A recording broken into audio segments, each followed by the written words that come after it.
The Los Angeles Dodgers have signed Kyle Tucker, 4 years, $240 million. It's preposterous, and so are we. Let's talk about it. Hello and welcome to Baseball Barbacast, the only baseball podcast in the world that is not flabbergasted at Kyle Tucker being the world's first $60 million player. I'm Jake Mintz, that's Jordan Shusterman, and I expected this all along, and everything's normal and fine. Don't worry about it. Everything's chill. Speaking of chill, we recorded a whole podcast earlier. You'll hear that after we talk about Kyle Tucker, I guess. Yeah. You're still going to hear it. Fortunately, the vast majority of what we spoke about earlier on Thursday evening when we were recorded had nothing to do with Kyle Tucker. We talked about Ranger Suárez. We talked about Nolan Arenado and Ryan Weathers. We had a lovely time doing the good, the bad, the ugly. We talked about Clayton Kershaw, Team USA. You'll hear all that later. At the very end, we did discuss the tweets of one Steve Cohen, who went out of his way to hint that perhaps a Kyle Tucker decision was nearing. Steve Cohen, of course, the owner of the New York Mets. The Mets will not be employing Kyle Tucker anytime soon. And that maybe 2 years from now. And that is our opener.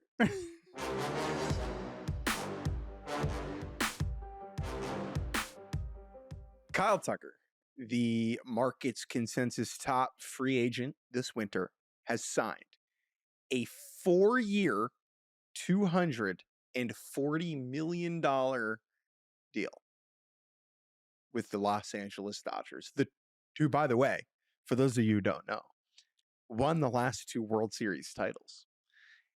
The deal includes opt-outs after the second and third years, just in case Kyle Tucker doesn't want to make $60 million in the years after that. This is a shocking conclusion to the Kyle Tucker free agency extravaganza. The shockingness of it comes from a couple different avenues. I think we can begin in a number of places. This broke like 15, 20 minutes ago. And so this is raw for Jordan and I. So like I'm trying to parse my thoughts here in real time. And I think there's really 2 reasons I'm shocked, I think. One is just the number is bonkers. $60 million for a player is a new frontier, right? The previous AAV average annual value record was Juan Soto at $51 million. And because this is a short-term high money deal, like Juan Soto is a better player than Kyle Tucker. Kyle Tucker would tell you that probably, right? And so for Kyle Tucker to be the highest paid player in the history of our entire sport, that is shocking and odd and will take time for me to wrap my head around. The other element of this that is shocking to me is that someone finally took the Dodgers' short-term high-value deal that they seem to offer to every free agent every year, every top free agent. And in most years, it's like, oh, well, even with Soto, right? It was like, oh, well, the Dodgers were lurking on like a short term. And yet, here it is. I think people are understandably frustrated and confused. And I'm one of those people. I don't know if I'm frustrated. I don't want to say I'm frustrated. I'm certainly confused about how I feel. Yeah, I think that's fine. And as you said, like this is real fresh. And while like we've seen the Dodgers sign a lot of big, famous, good baseball players over the last however many years, this is one where it's like a different kind of overkill. I think in this case, a lot of it, I think, is informed by how this unfolded specifically with Kyle Tucker, right? It's not just that, oh, they now have this other good player. It's that we were kind of lulled into a sense of, well, surely the Blue Jays are the team that I think fits him the best, that is willing to give him a long-term offer. If he wants it to be a little bit more low-key, yes, he would, of course, sign this huge contract to go to Toronto, but it's Vlad's team, and he just fits there, and like he can have spring training in Florida, like near his home. All of that is great. Or the Mets are going to offer him so much money over a small term that it's going to be tough to say no. And we got reports about that offer earlier this week. And what did we hear? 50 million. Oh my God, they're going to give him 50 million. They're going to give Kyle Tucker essentially the same amount of money as Juan Soto, at least in the short term. That's nuts. What are the Mets? Oh my God. And then you start to think like, man, I guess like that could be tough to turn down if the Blue Jays are only offering 300 or whatever. Again, we're talking about ridiculous money here, but there was never a clear understanding of where the Dodgers were going to go. It was, as we had talked to Jack Harris, on this pod recently, he was like, yes, they want to do the short term high AV. But what also we did talk about with Jack is how the Dodgers financials, because of Ohtani, because of all the success that they've had, because of Ohtani, among other things, they are just operating at a different financial level than everybody else.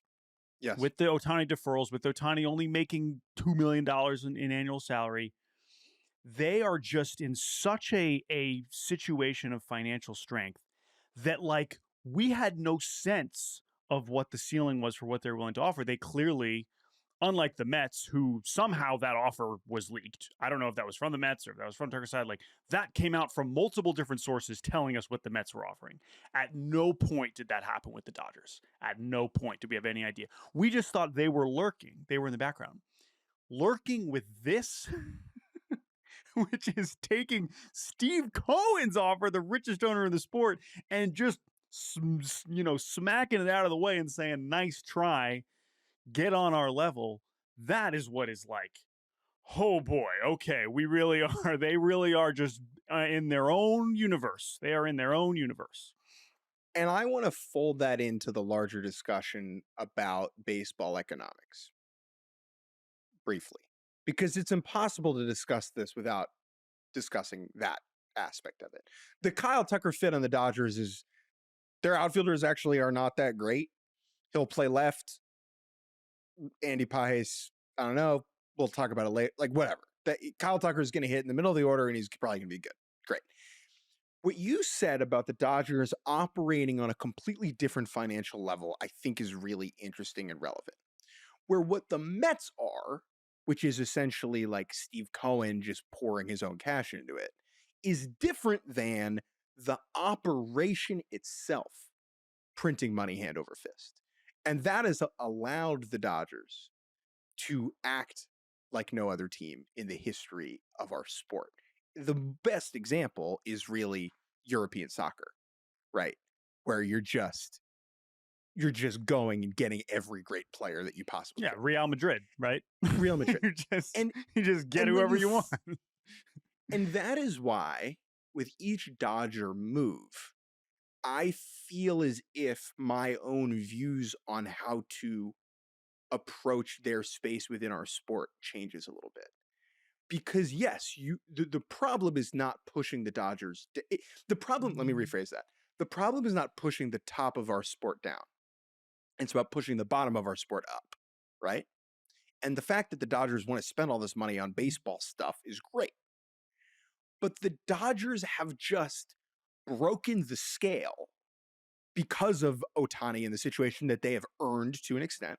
They have broken the scale to such a degree that it is difficult for me to look at them within the wider world of baseball economics, right? Because it's like, that is a problem that is almost like separate. And that's no fault of their own. That's a good thing. Like, good for the Dodgers, right? We live in capitalist America. Like, they should be able to do that. And yet every time they do it, even if the Guardians were running a $135 million payroll, I don't think that's stopping the Dodgers from doing what they're doing. Again, I need to parse through my thoughts about this, but for lack of a better description, every time they sign a person, I begin to understand the frustrations of the common fan a little bit deeper, I think. And I'll reserve the right to change that idea in a week. No, I think that's fine. And yeah. And I obviously this is going to spark additional conversation about economics in baseball, and we can have those conversations. We're going to all season and obviously next year, whatever. But I do think part of what is so discouraging also, and I think is also an important contrast to which we've contrasted multiple times in the last 2 years, of Kyle Tucker, the baseball player, to Ohtani and Soto. Because Ohtani and Soto are, by definition, generational talents. Generational. That it's like, you know what? You're at the top of the sport. You're the Mets and the Dodgers. Yeah. Go set a record. Go give him money that we've never seen before and never contemplated and never would have thought that we would have lived to see. Kyle Tucker ain't that guy. And that's the part, right? Yeah. It's one thing if we're talking about, okay, yeah, it's a generational talent. Sorry, Guardians, like that's just not an option for you because that's life, you know? And also, it's not that, with all due respect to the city of Cleveland, like Juan Soto and Shohei Ohtani are these, like they're playing on the coasts. Yeah, you know, sure. But again, that I think actually, again, keep going back to that conversation that we had with Jack, is the excess, the level of like Kyle Tucker's really good, but the comfort with paying a really good player $60 million a year is just so far outlandish for every other team. Sure. Because again, what we already said, $50 million a year felt like, oh my goodness, but it was the Mets. And you're like, well, that's one of the teams that can do this. It felt extreme, but okay. And that's a team coming off clearly needing to do something, right? They just had a disastrous season.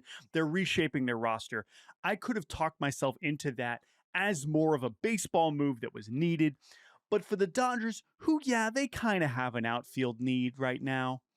But to go so far beyond to get a player who's really good. He's good. He's really good. But this is the part where it's just like, I guess this is what the market said he was worth. But it's hard for me to wrap my mind around him being the guy making the most money ever. Whereas Soto and Ohtani, it's like, the 23rd best player in the world. Are you asking where he ranks? Yeah, I mean, 18th. I think, to me, he's probably in, the 15 to 22 range, I think. And maybe that's generous. If we're including pitchers also, maybe it's lower than that. Yeah. I don't know. That dude should not be making the most money in the sport. Now, you know what? Reasons that pump into that are like so specific, and that's why it is happening. It's also not like the NBA where it's like, well, we got to max somebody. Like in the NBA, there's teams with players on max contracts who aren't good anymore, or it's just like that's whatever. The point is, this is just like, obviously they already had the biggest payroll, and now we're just, I have not seen anything about deferrals. Which, who cares? No one wants to hear about deferrals right now, whether there's deferrals or not. It is what it is. It's 4-2-40. It's laughable. It's completely laughable. And Kyle Tucker, great. He'll be in their outfield play right. He's going to play right. Teoscar, maybe they'll salary dump him, or he'll play left. And then also they have they'll give Bo Bichette $500 million to maybe play they left. will. Like we don't know. Maybe they will. Maybe they will. By the time as soon as this gets uploaded, you'll see Bichette's going there too. They have 15 outfield prospects that'll be ready in 2 years, but they'll just trade all those guys for a pitcher who covers up for Skubal or whatever. You can see it's just this, we've had versions of these conversations on this podcast when they did all these different signings. But I think that's what's hard. That is what's hard is that Tucker is just, he's good, but this didn't need to be how this worked. So anyway, I don't want to just come on here and be like a spoil sport. Like, no, because for the sport to be in a position where this type of player is making this type of money, that tells me that the institution is healthy, right? Yeah. And I do think that like the Dodgers as this evil behemoth creates an interesting narrative. Yeah, it does. That is true. When the Dodgers face off against teams in the playoffs, they could lose. I know we said this last winter, but they could lose. They were really close. Almost did again. I don't know if you saw. They were very close to losing. Now it was at the very end. Inches. Okay. And if Ernie Clement goes yaya, right, or Jeff Hoffman throws that ball 2 inches off, where like the Dodgers are gearing back up, like they mean business. Like, I still think this is interesting. I'm not at a point, and maybe this is because they pay us to do this, but I'm not at a point where I'm like, oh, this is too predetermined for me. No, as a product, I'm not there. And maybe I'll never be there. Maybe there's nothing that could ever push me to that point. Yeah. You know what I mean?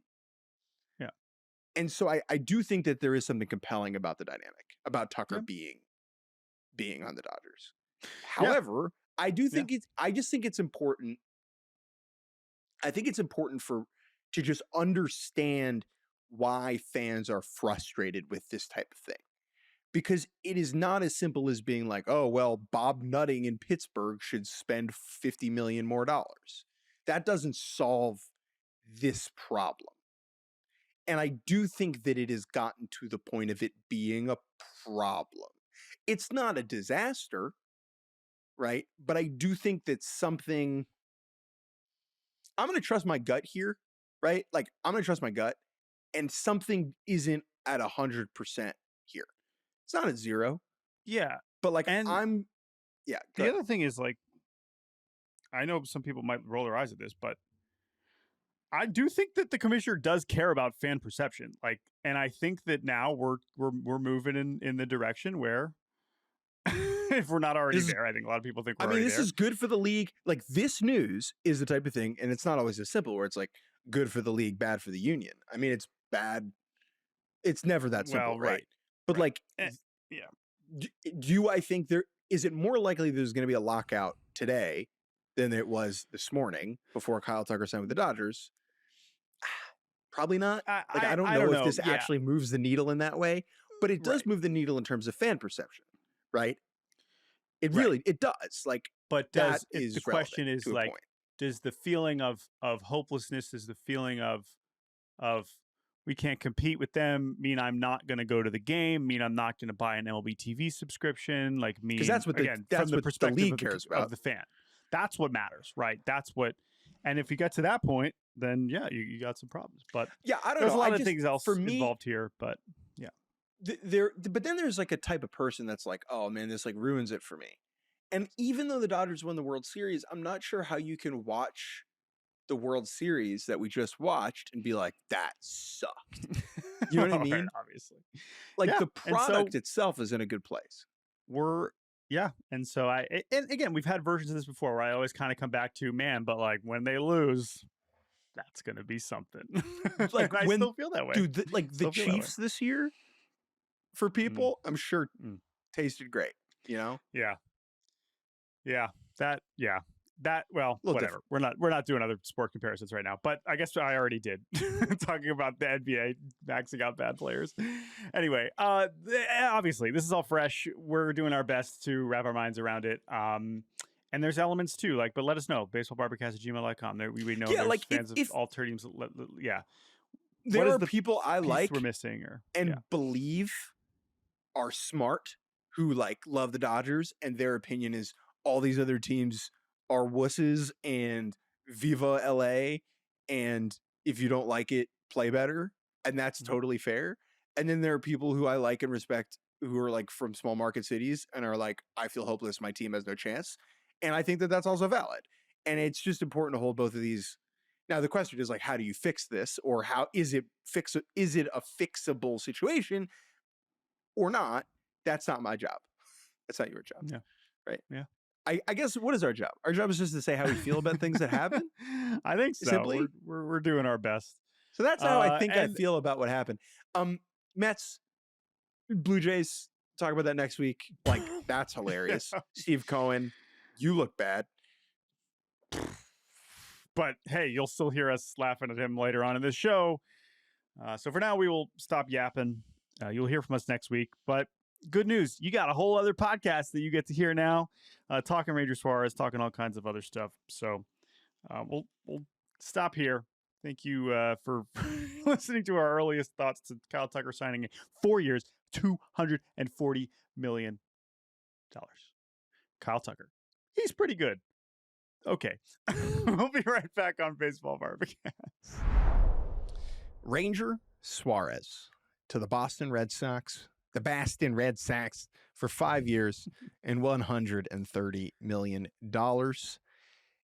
Do not put it in the newspaper that I panicked. Okay?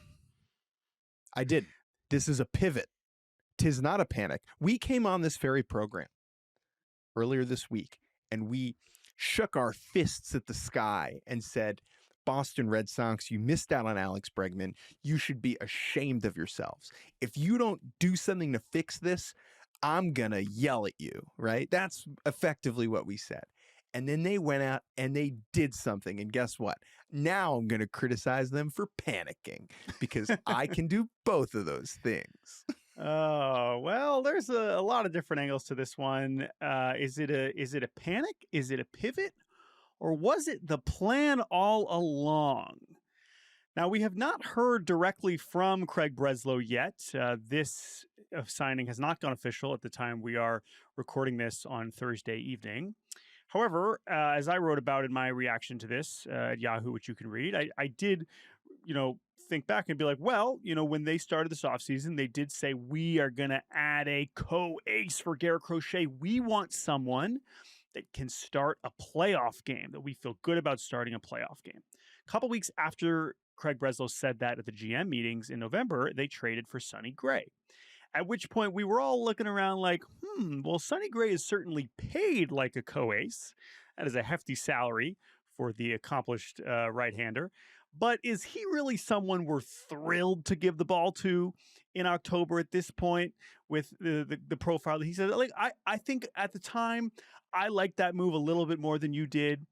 But we were like, okay, is this really the pitching move? Part of what Breslow said also in those GM meetings was, we're not going to spend a lot of time looking for a 4 or a 5 starter. Well, then they traded for Johan Oviedo from the Pittsburgh Pirates. And I was like, okay, well, I guess you are looking to sign a 4 or 5ve starter, and maybe you believe Sonny Gray is still. You either Sonny think Gray. this guy is a frontline starter, or you're calling him a 7.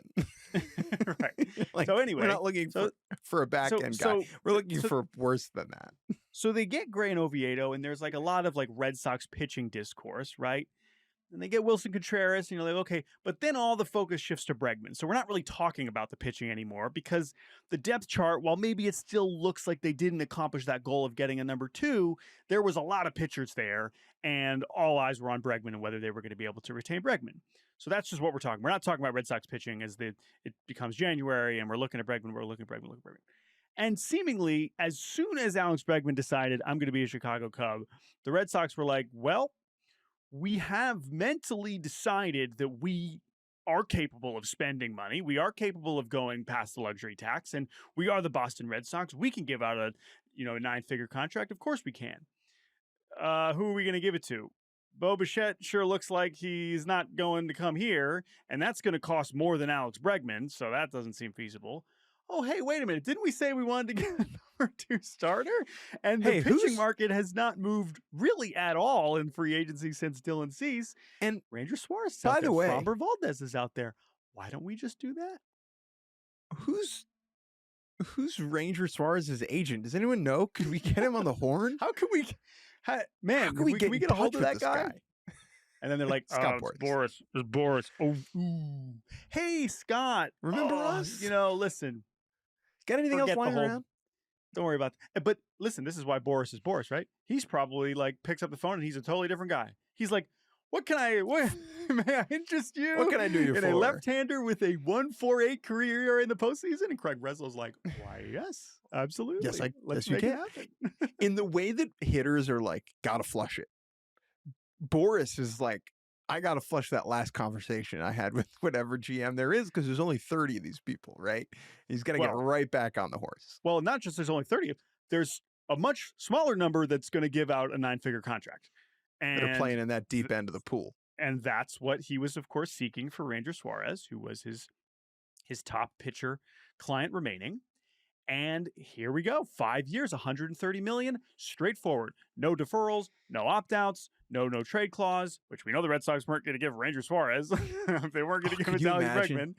Can you And it's imagine? just, boom, Ranger Suárez is on the Red Sox. So there's a lot of like, wow, okay, what now for Boston? But like, let's talk about Ranger Suárez, the pitcher, especially someone you've seen a lot of, having covered the Phillies at many stages of the last half decade. And he has been a main character. He has not just been a main character during that span. He has been a member of the Phillies since 2012, when he signed as a teenager out of Venezuela. That is a long time ago. And now here he is joining a new team for the first time for $130 million.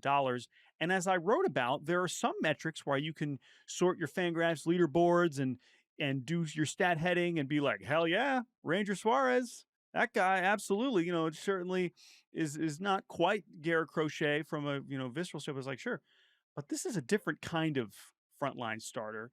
And I think that the postseason resume alone is something that I wonder how much that was worth. How much did that really get Ranger Suárez in these negotiations? Because if you just look at the regular season resume, it's good. He's fine. But it is not $130 million, right? It's not. It's definitely not. So why do you think that was worth so much? I mean, some of it's obvious, but you've seen some of that up close. It's real. I mean, he's cold-blooded. Like, he doesn't care at all, right? The environment does not matter to him, which is funny because it's like, if the environment doesn't matter, why can't you do it in May? It's like, well, he hasn't been bad in May. It's just, of course. But there are a few players for who I believe that like the postseason resume is a needle mover.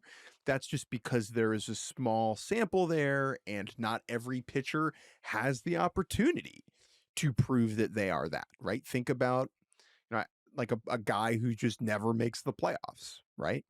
But I think for Ranger, it's real. He is not flat. He's not flustered at all. I think he elevates his game. And I think that just has to do with the type of pitcher he is, because he's so reliant on pinpoint command of his arsenal. And I just think the focus level ticks up when he's locked in a big game, and he can just spot his stuff at kind of like a higher grade. Now, as far as him as a pitcher, this is how I'll say it. And this is maybe a little bit mean. About as underwhelming a fastball as anybody that's ever gotten $130 million. Easily, yes, correct. So he's sitting like 90.7. It's like 7th percentile fastball velocity. Yeah, the sinker is, now four seems the a little sinker, harder, yeah. Of course, but like it's a lot of cutters and whatever. I am not skeptical, but like he's an outlier. Like Ranger Suárez is a different pitcher from every pitcher in the world. Okay. And so when you look at that fastball velocity, you're like, ugh. But he has proven over a decent enough sample that he can get outs pitching that way. However, I am low on this signing. I will hold off explaining why. You seem like you have something to say about the arsenal. No, I mean, this is also kind of what I wrote about, because I think how you interpret that, and he's got the two fastballs that are only 90-91, sinker and the four seam.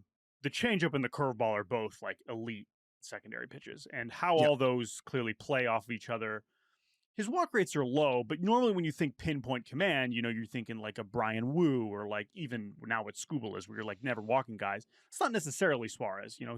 He'll walk some guys, but just how all of it works together results in essentially as much soft contact as on a consistent basis as almost anybody in the league. I mean, that is what you look at, just like the lowest hard hit rate allowed in baseball. This is what he has been elite at for multiple seasons. But the interpretation of that low level of velocity and the success that he's had pitching at 90-91, which also notably is down from what it was a couple years ago when he first kind of popped in 21, 22. It was more 93s, touching 94s. He sat 93 in 2023. Yeah. So it's been going down. And on one hand, you can say, okay, well, he's already getting outs at 91, so I'm not worried about when he loses velocity. On the other hand, if it goes down anymore, like, it's just really hard to get away with, like, it drops off in a hurry. And so I want to. He is an outlier in many respects, and this is a pretty large sample of success pitching with. I mean, even at 93, that's below average. That said, like, again, the positive interpretation is he's going to figure it out because he has these great off-speed pitches and he knows what he's doing, and he's fearless and all these other things. Or, like, any amount of fall off of this stuff could eventually just start getting knocked around, and the swing and miss is not going to suddenly tick up. There's no reason to project. Right now, he's already at like an average strikeout rate at best, and like that ain't going up. And so it's just a slim margin. And I will say that is also an interesting profile to bet on for the Boston Red Sox when you consider the kinds of pitchers that they've chased, who have had big stuff, big extension, whether it is a Peyton Tolley, whether it is an Aroldis Chapman. A lot of their guys are ground ball guys a lot of their guys are ground ball guys though too. But this isn't really the profile I think a lot of us would have expected. We knew they were interested in Cease. However, we also knew they were interested in Max Fried. But Max Fried throws a lot harder than Ranger Suárez. There are some similarities there, but that's what I think is surprising about this, and why, while there are certainly a lot to like here, and we're not shocked that he got this contract, there's definitely parts of it that are like, all right, we'll see. I'm low on the player moving forward. However, like for 2026, if Ranger Suárez is throwing as hard as he was last year, I'm all in on the player, if that makes sense. I just don't see a world where he's going to add velocity, right? Right. I mean, and now let's talk about another important component of evaluating Ranger Suárez, and that's the injuries. He has never qualified for an ERA title. Okay. He has never qualified. The most innings he has thrown in a single season is what? Like 100. It just happened. It was like 154. 157. So okay. That's the second time. I mean, he's gone around 150 in 3 out of the last 4 years, but as you mentioned, it's not cleared the 160. Never made 30 starts, right? Never made 30 starts in a season. And that is injury related. There's been multiple back issues that have been recurring. There's been some elbow. I believe there's been some shoulder. That's like, I see that and I want to believe that it's going to change. But the only thing I have to go off of is the past. And I think back, for me, back is just like 3 different backs, the same back 3 times. That's a big red flag for me, because if you want to like add or maintain velocity, the way that you do that is by like training it and by like lifting and by doing weighted ball work. And if you're someone with recurring back problems, I have skepticism that you're going to be able to maintain a certain level of like strength as you go into your 30s. Now, I'd love to be proved wrong, because when this guy's cooking in October, it's the best. One of my favorite October traditions this decade has been the soft chopper back to Ranger Suárez, who nobody in the world throws a PFP to first with a more nonchalant energy than this gentleman. And he is going to do it in Boston the first time. And like most Red Sox fans like will not know it's coming. And they're going to freak out. They're going to be like, whoa, throw it. Throw the ball. So again, like, just a reminder of the resume here, right? Like, he's appeared in each of the last 4 postseasons, obviously. There are some relief outings mixed in there, including closing out the pennant for the Phillies in 22. He also went 5 scoreless in the World Series against the Astros, 5 innings and 1 run against the Braves in the DS in 2023. Did anything happen in that series? I don't remember. 2024, he went 4 1/3 scoreless against the Mets. And then just this past year, he went 5 innings, 1 run against the Dodgers in the DS. In relief. In relief. That's a good point. In relief. This is a strange circumstance. But he's been on the mound. And again, so we're talking about 40 innings with a very, very strong resume. 40 innings isn't a lot. It's also 40 innings both isn't a lot. You know, when we're talking about postseason. And I'm just going to repeat what I said earlier. And honestly, you know what else I'm thinking about is someone like Framber. Okay. So Framber Valdez, who's still in the market, he has pitched, I believe, double that number of innings in the postseason, because obviously he's been there 85 innings in the postseason, right? He's got a 4.34 ERA, which is a lot worse. It's also a lot more innings. He's got some great outings in there. He's got 7 innings, 8 innings, 1 run against the Red Sox. You could some take the term playoff experience and stick it to Framber as well. Yeah, but hey, let's just remove the playoffs and just talk about the regular season resume. And Framber has thrown, I want to say, like 140 more, 50 more innings than Ranger over the last 5 years. Maybe way even more than that. Yeah. As someone who has thrown, has qualified each of the last 4 years, has thrown 200 innings basically 2 times. We don't know what Framber's going to get yet. But it's just so interesting how much they're really putting stock in that postseason thing, because you can't ignore it. There's just no way you can look at this regular season resume and tell me that that's under 30 million. You can't do it. You can't do it. Let's talk about the Red Sox side. Okay. We have said on the show many times, we will say many more, that the money only matters in as far as it allows or prohibits a team from conducting future business. That's like one of my baseball staples, actually, alongside multiple things can be true. And always try and get the lead out on a bunt play. If the Mets had given Ranger Suárez this deal, I would like it more. And maybe that's not fair, but the Red Sox have shown in the past that their previous financial mistakes do prohibit them at times from operating in the future. Right? Would you agree with that generally? Yeah, I mean, I think that's fair. Yeah. They're one of the big market teams where that is true. And so there's a scenario where in 3 years, it's like, oh, and they got that Ranger Suárez deal. Now you can overcome that, obviously, right? I just think that this smells like that from afar. So I don't disagree with you. I want to focus on the right now.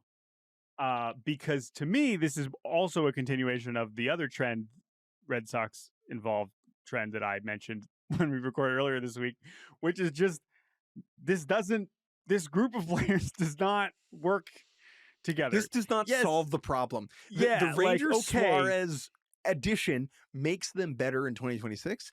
It does not unlock the Jenga board. That's not how Jenga works. No, you mix your analogies, but I am more confused. I'm more confused about the Red Sox, which is saying something, right? And so there are still 4 weeks until spring training for Craig Breslow to cook, for better or for worse. But I'm still looking at a position player group that does not appear to be particularly functional. I'm now looking at a rotation depth chart, which, yes, no such thing as too much pitching. But if you really, really believe in Peyton Tolley and Connolly Early, as you would suggest they did at the end of last season, because like, one of them started game 3 of a playoff series. Correct. What is the path to them being major parts of this rotation anytime soon? Maybe they want them to be, maybe they don't. But what I'm looking at right now is a depth chart that already features Garrett Crochet, Ranger Suárez, Sonny Gray. Locks. They will be in the rotation. I have no doubt about that. They are making a lot of money. 2 of them were just acquired. 3 of them were really just acquired. Great. Brian Bayo, making some money? I don't know. Is he guaranteed a spot? I don't know. Johan Oviedo, you also just traded for him. So I assume you have some amount of optimism that he can be part of your starting rotation. And they've been pretty consistent that he's not like, oh, we're going to put him in the bullpen. Like, they view him as a starter. And then you have Cutter Crawford coming back. You have Patrick Sandoval coming back, who you paid and has yet to pitch to come back. You paid to specifically for this moment, and now he's coming back to a depth chart that makes no sense for him whatsoever. You also have, Tolley and Early right there. You have Kyle Harrison, who is really your last chance to redeem the Rafael Devers trade. If there is any hope for the Rafael Devers trade to not be a complete embarrassment, it involves Kyle Harrison being like a pretty good number 3. What's the path for him to do that in Boston? I'm not really seeing it, right? And you just spent 3 of your first 4 draft picks last year on college pitching, which if you're this good at developing pitching, in 3 months, we might be talking about Kyson Witherspoon knocking on the door, right? Again, this is great. Oh, wow, depth. We love this. But good problems. If to make me feel like there is a clear plan, these are the guys we're going with. I don't know. I have no clue. I have no idea what the vision is. And when you bring back in the position player group and the outfield surplus and the infield uncertainty and not replacing Bregman yet, I'm just like, all right, well, they got more to do, but I don't think it's going to involve adding money. So what is the maneuver that comes What is next? it? That's the question. Watching Breslow cook, it's like an episode of Chopped, because you're like, these are the ingredients? I mean, you're going to make something. But you're going to make a dish. The difference is that in Chopped, you open up the basket and you see what's in it. Craig Breslow was going around grabbing cotton candy and fish sauce and, a Reese's bar, and he was putting it all in on purpose. And then he opened up the basket and he was like, whoa, what am I supposed to do? Who put the woodier mushrooms in here?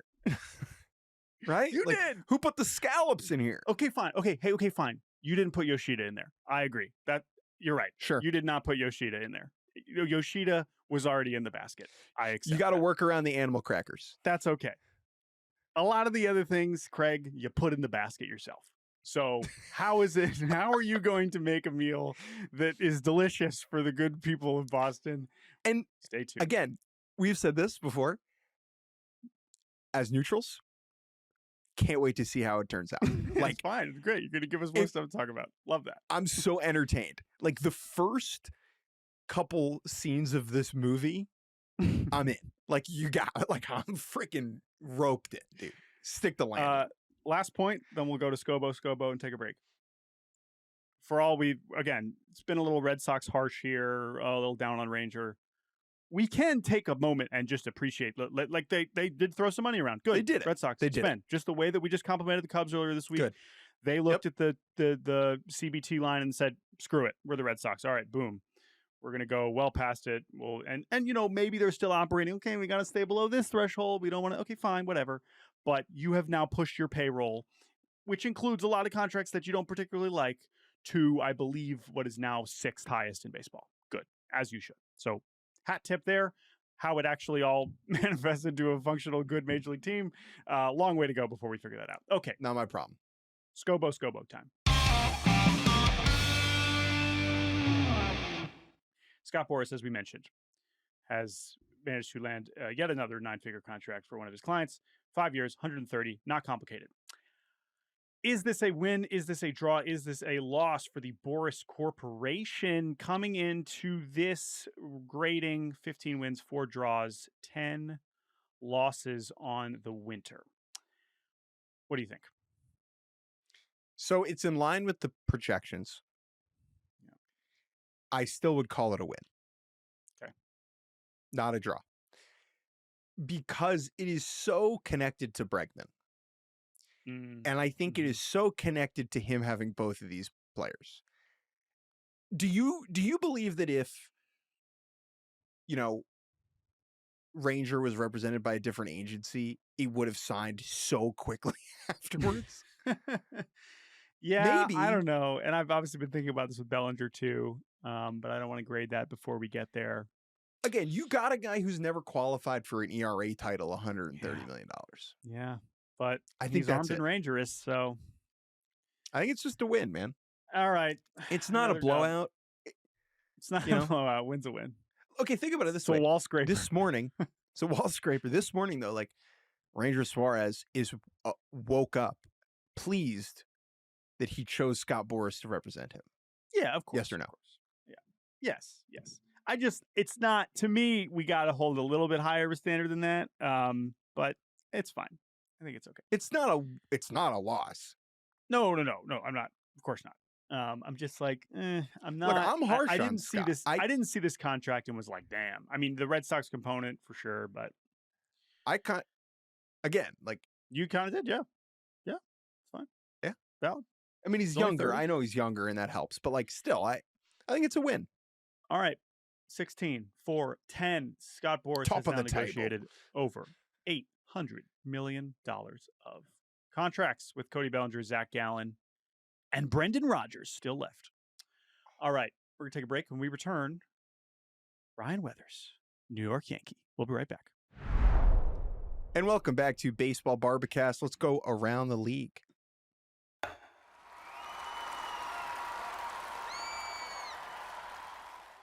The New York Yankees, after a winter spent in relative hibernation, have pounced, trading for a pitcher, Ryan Weathers, from the Miami Marlins for a quartet of position player prospects who Jordan, I'm sure, can tell you where all of their uncles went to graduate school.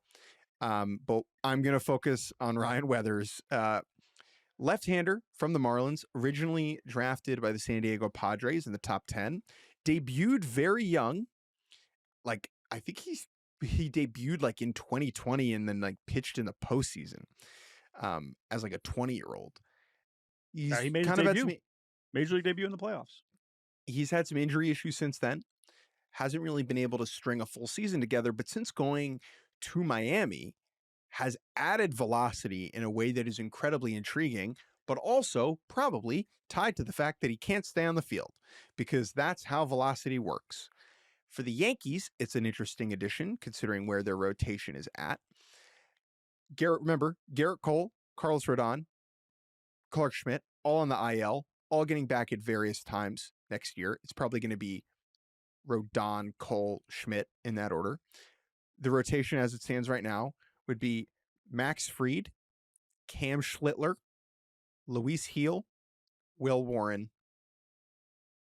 I'm definitely forgetting someone. Oh, and then Ryan Weathers. And Ryan Weathers. Yeah, presumably. It was going to be Ryan Yarbrough, who probably slots into the swingman role. But Weathers gives them an interesting pitcher with a lot of upside, with a lot of team control. I guess the way that I'm thinking about this deal for them is there's really two components. One, they didn't give up any prospects that they're going to like really miss, in my opinion. Like, I don't think any of these dudes are going to keep Cashman up at night, you know? And I think Ryan Weathers starts a playoff game at some point for this team over the next 3 years. The upside is that high. Now, is he healthy to contribute during the regular season? I don't know. But I think as a whole, I kind of love this move for the Yankees. Yeah, I mean, the Yankees have there's a lot that goes into Yankees trade discourse, guys that they should or shouldn't hold on to. But Cashman does have a pretty good track record of not getting burned. He has traded away a lot of prospects, and there haven't been very many of them that have come back to bite him. Now, he doesn't always nail it on the other side of things. Oh, for sure. I mean, do you mean like the guys that he's acquiring? Yeah, like obviously. He's not always identifying the right player, but when he gives prospects away, they rarely turn into juggernauts. Yes. And I'll talk a little bit about the prospects in a second, just because I do think, I mean, the Marlins are their own character here, so we'll put them to the side. But yeah, I mean, I think you're a little bit more bullish on this. I think he does have that kind of upside because, again, it's, lefties up to 99. Those aren't just hanging around. So anyone that has proven to be able to do that, especially in a starting capacity, is a rare breed. But yeah, I mean, we can't just have the conversation about Ranger and pretend like we're betting big that Ryan Weathers is about to throw 150 innings when he's never thrown. Sure, but they didn't give this guy exactly. It's a different equation. $130 million. It's a different equation, but I still think we need to temper expectations. But I also think because he has an option remaining, which I'm sure Ryan Weathers is expecting to be in the big leagues, and I think the Yankees are probably expecting him to be in the big leagues. There's some flexibility there. Because you have multiple years of team control, maybe he's someone that you can kind of massage the innings in a way that works out. Or you just But pen his ass, dude. Like, you just throw him in the Yeah. bullpen and you're like, hey, brother, you throw sure. if you throw a 99 as a starter from the left side, like, just throw 101 And from the I'm left side of the sure bullpen. Ryan Weathers, the degree to which Ryan Weathers is going to be excited about that, who knows? Clearly, he's excited to be a Yankee. His dad was a Yankee. David Weathers, ever heard of him? His dad was a Yankee. A lot of stories about that. So that's easy New York media fodder. Congratulations to them on that. His father was a Yankee. You know who else his father was a Yankee? Clay I'm Bellinger's son. Oh, what's going on with him? Cody's father, Clay. I think Ryan Weathers is going to show up to Tampa thinking he's got a pretty good shot to be in the rotation. And this is also one where again, unlike with Ranger, again, Boston's ability to develop pitchers, get the best out of them. We've seen kind of some wins, some losses. The Yankees a good track record with that. And Ryan Weathers is young enough. I know he's been around for a while because he debuted so young, but young enough that you still could think maybe there's some tweaks that we can see another level with him. But it's just going to be about staying on the field, and he just has to actually prove that. But as you mentioned, they're not really counting that much on him. As for the Marlins side of this, by the way, the Yankees, like, there's a lot more bigger Yankees conversations that we will have as the Bellinger thing works itself out, and we'll not. So, or not, right? We can have other conversations. As for the Marlins, by the way, the other element for the Yankees here, related to the Marlins, is that clearly they were talking about Edward Cabrera. We know they were also talking about Sandy Alcantara, so they were already having trade discussions. And whether it was because the Yankees decided that they rather have Weathers than Cabrera, whether they just how it worked out, they liked the Cubs package better, who knows? Obviously, if they had concern over Cabrera's medicals, how amped are they about Ryan Weathers? Who knows? All of these things is a sliding scale. Dylan Lewis is kind of the name that was floated about in the Edward Cabrera discussions. He's a big pop-up prospect this past year, someone that his draft year in 24 kind of popped just because he had huge numbers. He was one of only 2 players in Division I baseball to have 20 homers and 20 steals, but he was a later round pick. And just got into pro ball, and the athleticism that he was showing at Queen's University, Charlotte, which is that's really low level. I mean, it's mid-major, but that is not a program that is, churning out big leaguers by any stretch. But he's a heck of an athlete and has serious juice. So he hasn't even reached AA yet, but he's the one with definitely the most upside. Brendan Jones has reached AA and has performed, another college outfielder that they also took late in that draft. And then Dylan Hasso and Juan Matthews, another reason to give credit to the Yankees here. And you have to talk whenever you're talking about trades and kind of what teams do well. I mean, I've talked about this a lot with the Mariners too, is all the trades they've made. When you're able to turn late round picks and low dollar signees into major leaguers, that is just so big. It is just such a big part of the whole baseball talent acquisition ecosystem.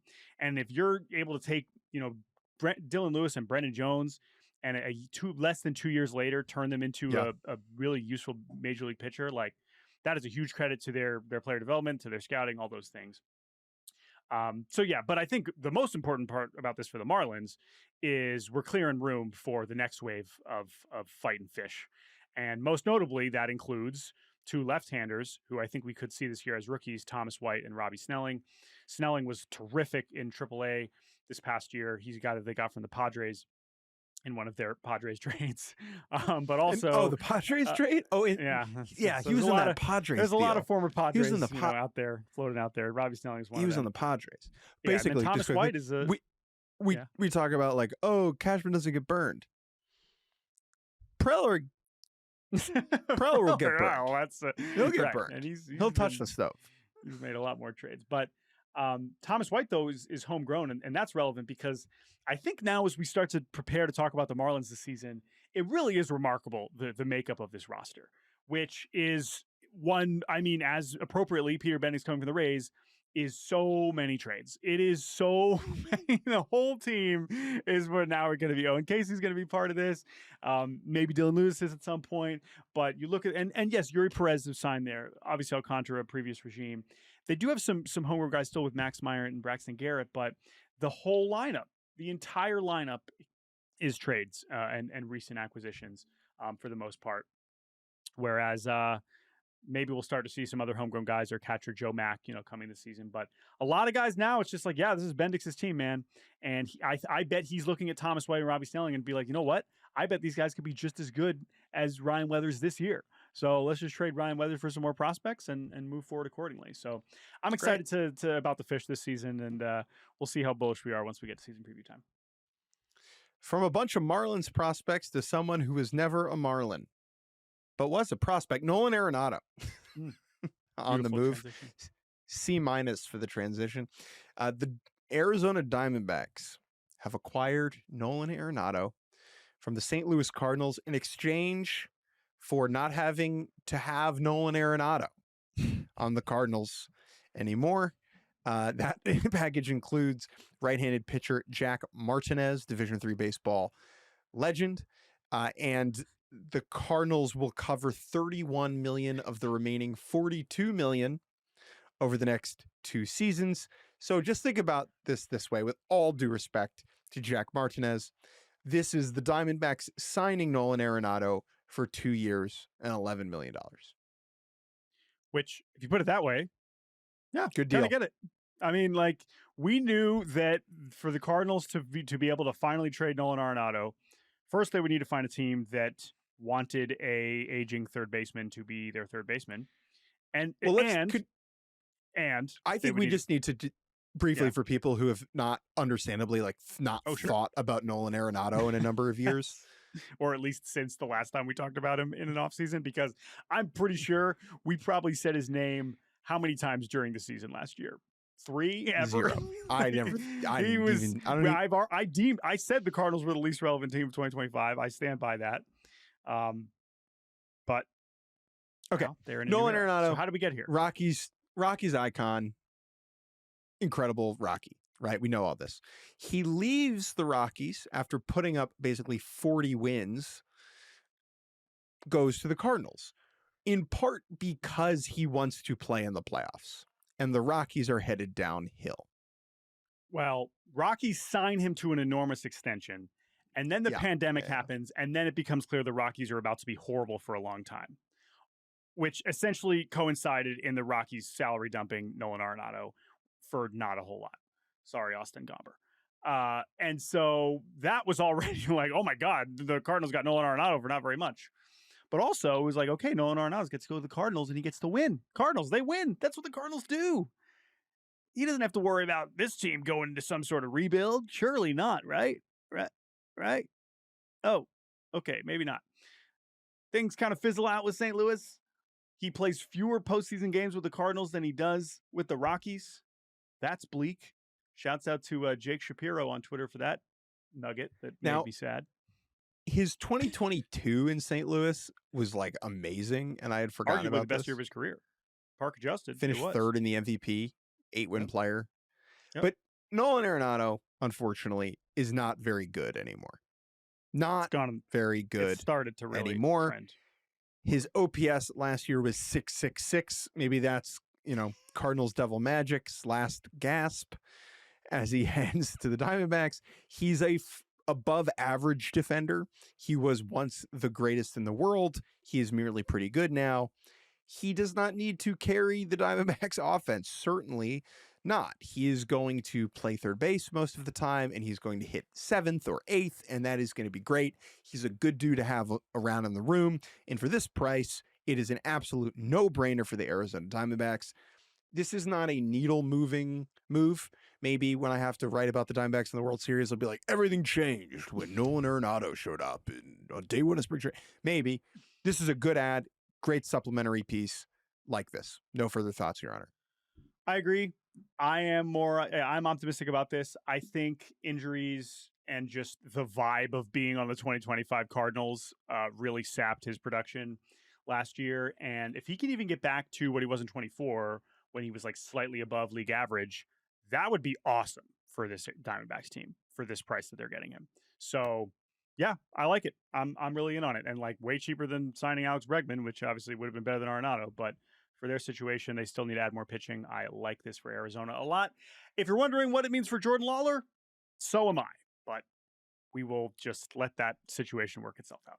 Now we need to talk about the no trade sliding doors moment. Yes, this is very important because as we review how we got here, right, as Arenado gets worse, before last season, they were like, we're going to trade him, we're going to trade him, we're going to trade him, we're going to trade him, we're going to work together and find a place to trade him. They did. A year ago, the Diamondbacks were not, they had Suarez, they were not interested, right? So that was not but the Astros were interested.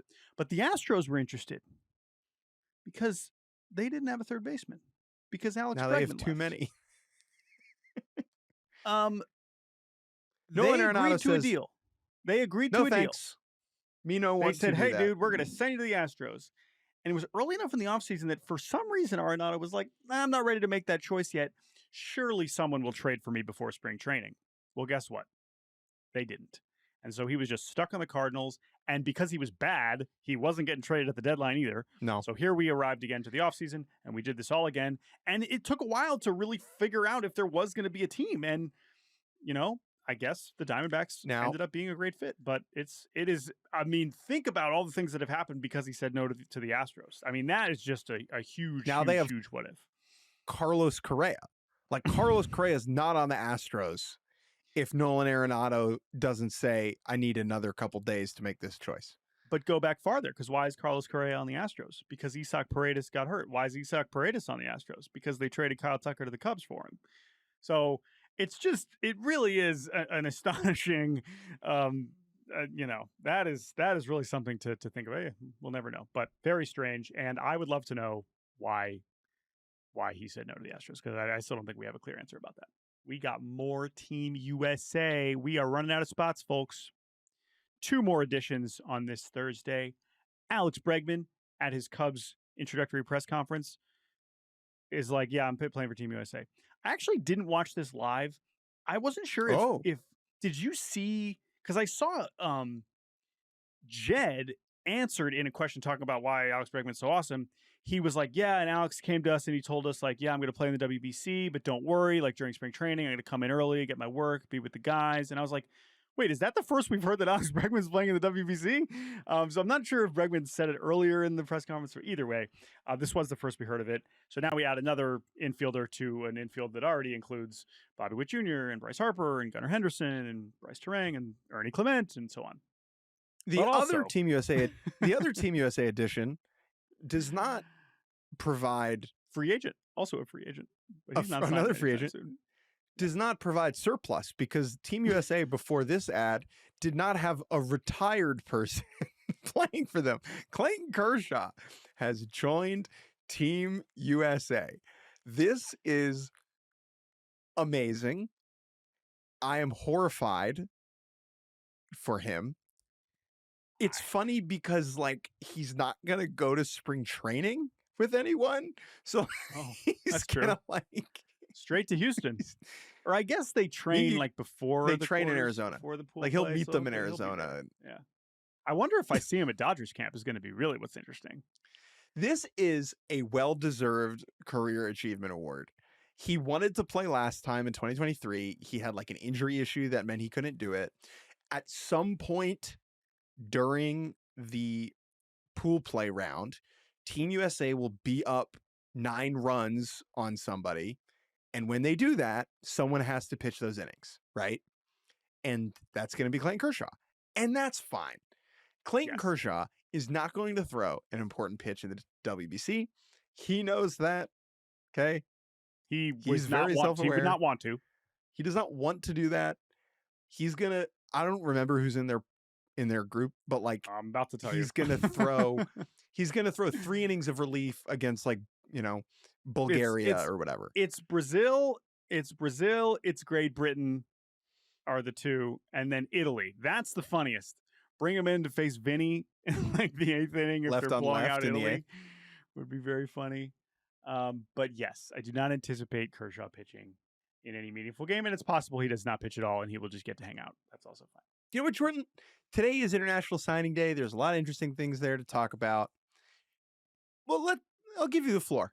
I'll give you the floor. You get 2 minutes. It's a very, very cool day on the calendar. It is the most inside baseball day on the calendar, where you get to see what all the international scouting directors look like. And Craig Breslow. Craig Breslow's down there in the DR. He was at the signings for the Red Sox international signees, which was cool. The guy we ran into in the lobby of the hotel in Santiago worked for the Reds. I saw him in some pictures. He was definitely there. This is a very important day. It's one of the most important days on the calendar, and that is because this is, besides the amateur draft, which is, of course, when teams can draft high schoolers and college players from U.S., Canada, and Puerto Rico, this is when you add a lot of talent to your organization from the amateur space. It is the opening of the international signing period. And the reason all the signings happen today is because all these deals, or many of these deals, have been agreed upon a lot of time in advance.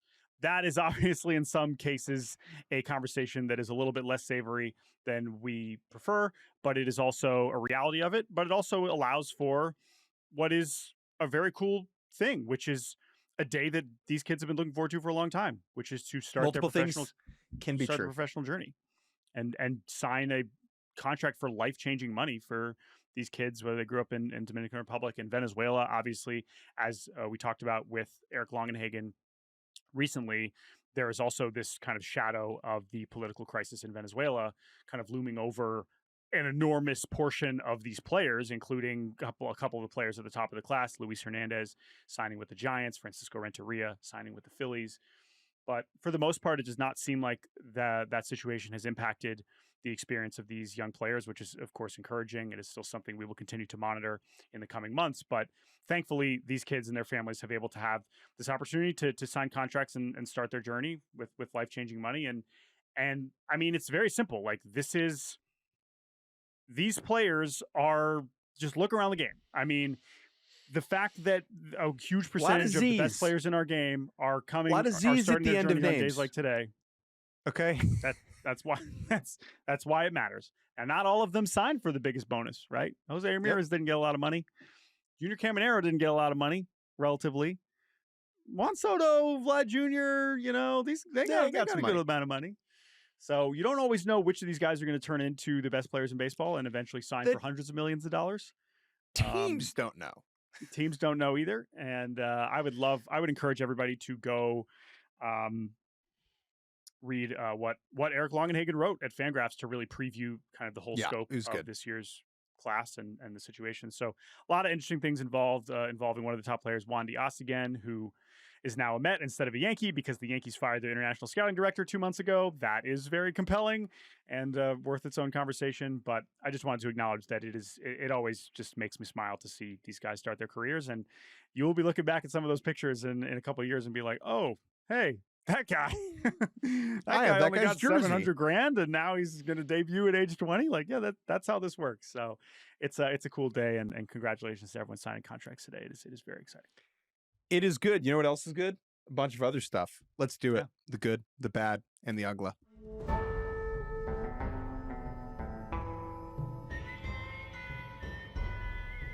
I'll begin. The Kansas City Royals moved their fences in. About time. Yeah. Hell yes. This was the biggest outfield in the sport. Second right? biggest. One of them, second biggest. And now it's not anymore. And as biased friends of Vinny Pasquantino, this is good. We want there to be unique discrepancies between parks. I think that it is one of the best things about our sport that we have, like that it isn't a set distance. That's why they're called yards. It makes it feel like you're a kid in a backyard to me. Yet the Royals outfield alignment was so boring because it was just like a curve with no sauce in or jagged lines in it. And it was too far back to a point that it felt silly. So for them to bring this in, this is good. I texted Vinny Pasquantino in our group chat, and without his permission, I'm going to quote him. He's already posted plenty about it, so I don't think we're sure. I sent him this news, and he responded, quote, "That's really nice." I will say, if I'm going to push back on the good here a little bit, it's a very simple adjustment. It could have been saucier. They're bringing in the power alleys and they're shortening the fences a little bit. I would have loved just like a little bit more spice, like a little section of the wall that was like only 4 feet high, or like something like that Or gave do it a the two little bit sides more differently, yeah, asymmetric. just a little bit more personality. Once you're deciding to move it in, like let's get a little weird. Kind of, I mean, This the is- Orioles, like the Orioles, when they've moved it back and Yeah. then back in, like they've ended up with something that looks very weird and different, for better or But here's worse. why this is good for us. Over the rest of our lives, do you think Vinny will pay for a meal? Answer yes or no. Over the rest of our lives. Yes. But I see, and now Okay. it's more likely that he's got more funds. I'm getting guac. We'll see. We'll see how it works. Yeah, there's a lot. Again, Jeff Passan wrote a great story about this, so there's a lot of interesting details here. But all right, speaking of interesting stuff going on in the outfield, I like that transition. There was someone who was recently taking a stadium tour of Dodger Stadium, which they do in the offseason, of course. This is someone I believe on Reddit that posted about their experience at the Dodger Stadium tour. And they saw something that they didn't really expect. I'm sure they had a tour guide telling them all about the history of Dodger Stadium. Oh my goodness. This ballpark is so historic. So many great moments here. And this person, same Woodpecker 2847 on Reddit, posted this photo with this caption. I was actually taking a stadium tour with my son today, and Decoy came out and greeted us all before Shohei came out to work out. Decoy is Shohei Ohtani's dog. Decoy then proceeded to take a dump in left field. Shohei saw this, ran back to the clubhouse, got a bag, and cleaned it up. Two takeaways here for me. Yeah. Good. First of all, good. One, great. Yeah. Shohei picking up his own dog's poop is like a great example of something that like he didn't have to do that. Like a clubby probably would have could have done that. But also like he doesn't deserve bonus points for it. Also, you see what I'm saying? It's like it's a good thing that he picked it up, but I don't need to see like a oh my God, Shohei Ohtani. He's just like us. He picks up poop. I agree. We don't need to treat him like a hero for this. Honestly, it doesn't surprise me at all because we still don't know that much about Ohtani, the personality. But one of the things we do know is that he loves his dog. Like he's a dog owner. However, I've never had a pet. Is this bad that his dog's not trained enough to know to not poop in the outfield? I don't know. I'm sure this is isn't Ohtani the first bad time, at something? No, but I'm sure this isn't the first time this happened. I think it's just the first time a stranger has seen it, which is what makes this good. Because if you're Shohei Ohtani in the offseason and you want to take your dog to run around, you might as well take him to Dodger Stadium. What are you going to go to the dog park as Shohei Ohtani? No. That's a great point. You got your own Dodger Stadium is your own thing. If there's other people see it, so what? It's your dog. Anyway, good. Shohei Ohtani is a dog and it's his park. All right. What's bad? Miles Straw, who we love. Yep. Great dude. The Toronto Blue Jays fan base right now is on pennies and needies, as they call them in Canada. Pins and needles is what you might call them. I made that up, but it sounds right. Canadians listening. We have some Canadians listening. Let us know if that's ever something you've heard, or if it's at least something that sounds plausibly Canadian. If you were talking in Canadian and the Canadian said, "Yeah, I'm on pennies and needies," I'd be like, "Oh, yeah." Our guide, you probably hear one of our new favorite Sabres saying that post game. Anyway, all right. Anyway, Jays fans are on pennies and needies about Kyle Tucker right now. And Miles Straw, Blue Jay, on Instagram posted a picture of a signed Kyle Tucker jersey with the caption, Sarasota area, know a place to get jerseys framed? And then like immediately deleted it, right? I saw this from @AngrySchneider, which is John, not Davis. So that's the point. The reason this is bad is just right now, Miles Straw, I know that you played with Kyle Tucker in Houston. It's great that you want to get it framed. Just pick a different jersey in your collection right now. Any other That's jersey. All. Literally, and like if he any was other trying to jersey. be cute with it, like it's just cruel to your own fans. And It's I funny, think though. he realized that immediately, because if not, And he took it would have down. just kept it up and been like, "What's the big deal? Yeah. It's my friend." Zero ill intent here from Miles. Deleting it is worse. I think honestly that's what's Ooh. bad, because deleting it is more suspicious than posting it in the Yeah. first place. Like, he my could have opinion. then posted a picture of himself being like, guys, I don't know anything. I play with him in Houston. Like, I just want to get it framed. Anyway, pennies and pretty needies. My bad is also something that was posted online but has not been deleted. And that is a back and forth between former Phillies general manager Ruben Amaro Jr. and just some random people on Twitter that I know Ruben is like on the broadcast now. I know he's still in Phillies world. Seems like a nice guy. He ended up just getting into it with some people about like his time as the Phillies GM, and then about advanced statistics. And there's just some stuff in here that is really tough to really swallow as like reasonable discourse. They're going back and forth about Ryan Howard. Someone responds, listen, he was good, but he only ranked 12th in WRC plus over that time. He wasn't the best offensive player in the game, as Ruben calls him.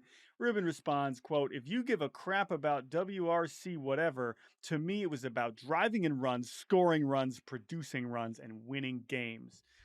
No More Fielders on Twitter responds, Ruben, do you know WRC is a stat that measures everything you just listed? Ruben goes, clown show numbers. Then someone responds, we didn't see the playoffs for 10 years because of you. And Ruben responds, that's true. I don't know what's going on here, but it ain't good. Maybe it's more Uggla than bad, but I'm putting it in bad. Let's go to Uggla. What you got? I just think if you got the track record that Ruben's got, I would just take a back seat on WRC plus conversations. You just don't tweet. Just don't bite. Posting through it. It's all right. It's all right. What's Uggla? You go first, because I want to finish here. Great. Another tweet. This comes from the great Andrew McCutcheon. Another tweet. Who is a free agent, famously. Every year. Yeah, not a Pirate yet. I actually am kind of curious what happens there, but we'll see. Something that not everybody knows about for just the experience for major leaguers in the offseason is that you get randomly drug tested. I'm realizing we never talked about Max Kepler getting suspended. I don't think we talked about that. Whatever. Anyway, Andrew McCutcheon tweeted about his experience getting drug tested in the offseason, which, again, very interesting, right? Like, if Andrew McCutcheon announced his retirement last month, I don't think they would have been showing up to test him, right? But he hasn't. This quote says, this is so funny. Nothing like the CDT coming to my house. I believe that's certified drug tester, I think. Coming to my house on a Sunday. I got 5 kids in church, but let's get that urine sample real quick, Unc.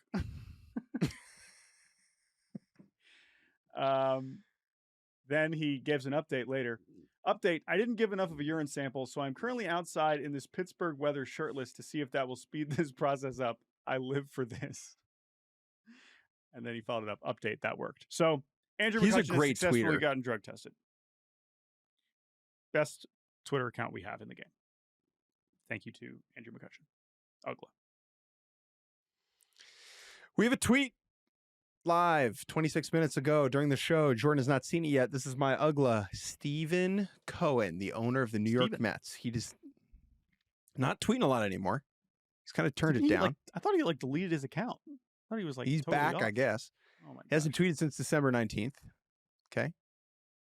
It's just his third tweet since the season ended. 7 words.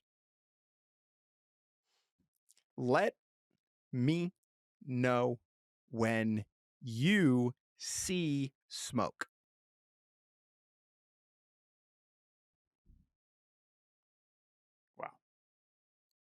So it's honestly a great note to end the podcast on. Let me know. Please. Jake and Jordan are asking, let me know when you see smoke. Now, I'm just going to spit some thoughts here. One, if this is a reference to the Pope and how the Pope is picked and like colored of smoke. It not? How is it not that? Steve Cohen, part of our community, not a Pope true. guy. Although we're Jewish and we're like Pope guys. Yeah. We're Pope guys. Either he meant to text this, which is often the case with Steve Cohen's tweets. Totally possible. He meant to text this. Otherwise, no idea what this means. Because if he's purposefully like trying to like get the fan base like hyped about a signing, you don't get to do that right now, Steve. People are not in the mood for you to be cute. Do you know that? I mean, if this is him saying he's treating Kyle Tucker like the Pope, or I guess he's treating Kyle Tucker like. If you're treating Kyle Tucker like the Pope is, if you're treating Kyle Tucker like the Pope, you are misvaluing him. He's not that good. You already have the Pope, and his name is Juan. I don't know, man. Okay, you hear what they're offering him? That's Pope money. If the Mets are offering him $50 million a year for 4 years, that's a Vatican movement. All right. What's the Pope's AAV? What's the Pope making a year? I think technically 0, but I think room and board is included. The Pope is long term. He's got deferrals to heaven. Well said. All right. Well, that's an interesting edition of Good, Bad, Uggla. Let me know when you see smoke. I don't know. I don't even know how to follow that up. But a lot of good stuff on the internet this week. A lot of bad stuff, as there always is. Thank you all for listening to this episode of Baseball Barbacast. Thank you to Andrew Hartz for producing, as always. We'll be back next week. Or sooner than that. We will see. But in all likelihood, you will be back next week, later on in the week because of the holiday and because of other stuff. But we'll be back on these mics as soon as possible. Email us, baseballbarbacast@gmail.com. Thank you, Jake Mintz. We'll talk to you all soon. Bye-bye.